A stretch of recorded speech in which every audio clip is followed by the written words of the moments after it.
¿Qué tal amigos? ¿Cómo se encuentran? En este episodio nos toca hablar de un tema bastante interesante y es acerca de lo que nos esconden las catedrales góticas, un rico valor simbólico que ha sido objeto de estudio y de especulación. En este video exploraremos sus secretos, no desde la visión de Fulcanelli, sino de una visión simbólica general. Todo inicia el siglo XI de nuestra era. Europa está atravesando el feudalismo, una sociedad que está balcanizada y estratificada, conformada por una pequeña parte de una nobleza guerrera, un clero poderoso y una masa de campesinos. Sociedad en la cual la Iglesia ejerce un gran poder, tanto espiritual como político. En ese entonces las ciudades eran pequeñas, de economía esencialmente agraria y de supervivencia. También en ese contexto histórico se iniciaron las cruzadas, la cultura estaba impregnada por religiosidad, donde los monasterios eran los centros educativos y de conocimiento. También este periodo de la historia fue muy convulso, ya que contó con pestes, hambrunas, etc.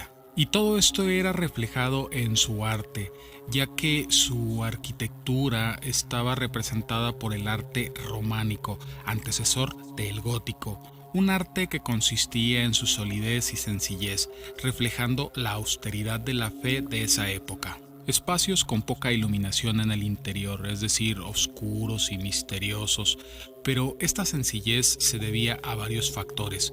Uno de ellos era la capacidad técnica de ese entonces. Y otro uso que se le dio a estas estructuras, es decir, las iglesias, fue que también sirvieron como un bastión defensivo o refugio en una época de conflicto. Es por eso que era esencial que fueran robustos y sólidos estas estructuras. Y otro punto de esta idea de los espacios cerrados era que invitaba a la introspección y a la meditación, alejándose del mundo exterior, simulando el espacio de una cueva. Pero hubo un gran salto técnico y este fue al gótico, y este se debió a varios factores.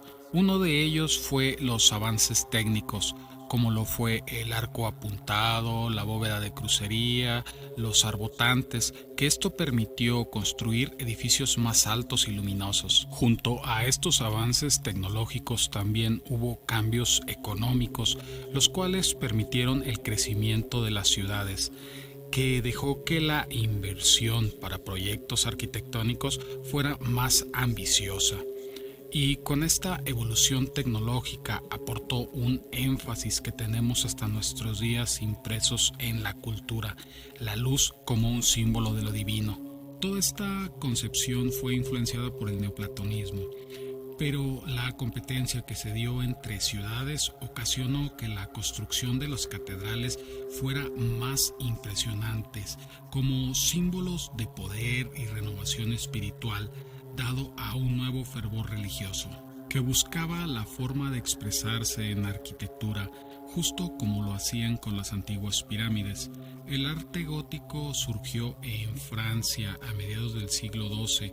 Su impulso inicial lógico fue dado por la Iglesia y la realeza francesa. Esta concepción teológica y filosófica se tradujo en crear espacios sagrados inundados de luz, simbolizando la presencia de Dios. Y todo esto se dio gracias a las nuevas tecnologías como la bóveda de crucería, que permitió distribuir la carga y así poder adelgazar los muros y poder abrir grandes ventanas, ya que como podemos apreciar, este arte está enfocado a la verticalidad y a la luz, que pretendía elevar el espíritu a lo divino, representación del Jerusalén terrenal, y que buscaba el asombro de la gente y siendo también un símbolo de poder y riqueza de las ciudades. Pero como les había mencionado, esto, más allá de ser una construcción religiosa, es un manifiesto de espiritualidad y también una muestra del nivel técnico medieval, ya que en su composición vemos mezclados elementos simbólicos y de geometría sagrada,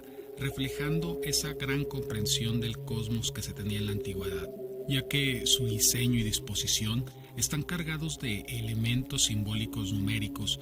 Claro que estos reflejan las creencias teológicas y cosmológicas, como el recurrente número 3 que se encuentra en este tipo de arquitecturas religiosas, Pero este tema ya lo hemos tratado acerca de la numerología y de la geometría sagrada.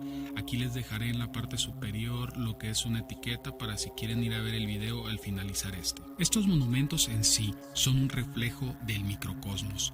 También usan patrones geométricos que son representaciones espirituales, usando figuras simples como el círculo, cuadrado y triángulo, ya que el círculo, sin principio ni fin, como el poder de Dios y el infinito, el cuadrado, símbolo de la materialidad de la tierra que se usa como base de las torres, conexión de la tierra con lo divino, triángulo, representación de la Trinidad, ya que Pitágoras y Platón relacionaban estas figuras con las estructuras del cosmos. Y bajo este concepto los constructores querían transmitir la perfección del universo.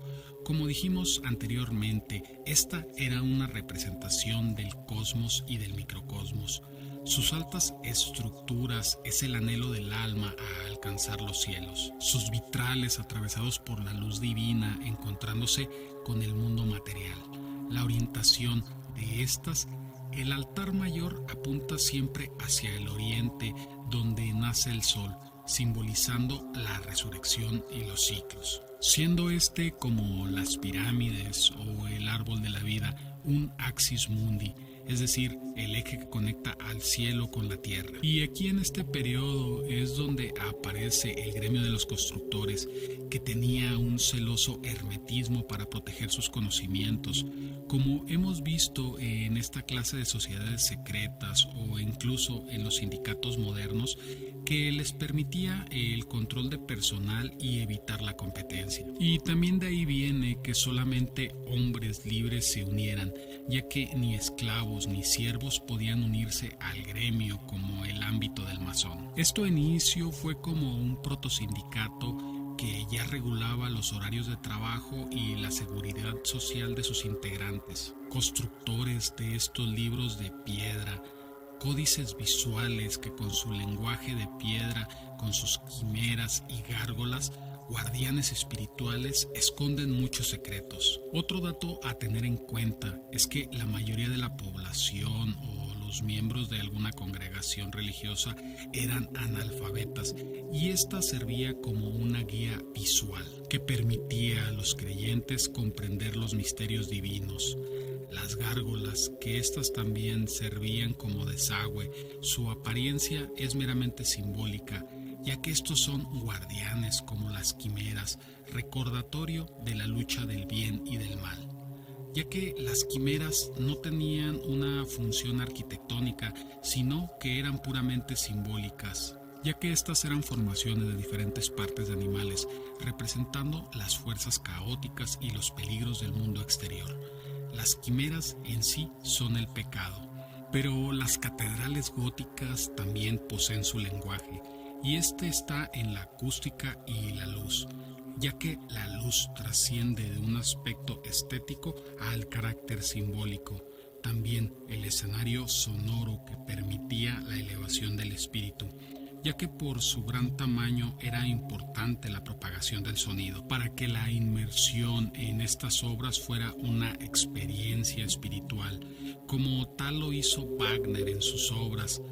En otro episodio hablaremos de estos símbolos de las sociedades secretas que se encuentran ocultas en estas catedrales góticas. Pero hasta aquí este pequeño episodio. Ya saben que si me faltó agregar algo, no duden en dejármelo escrito abajo en comentarios. También, si te sirvió mi contenido, no dudes en suscribirte, en darme un like, en compartírselo a alguien que tú le creas que le pueda ser de utilidad. También en la parte inferior encontrarás mis redes sociales, donde podrás encontrar más información de este tipo. Pero si has llegado hasta el punto de este video, no me resta más que agradecerte y desearte un excelente día.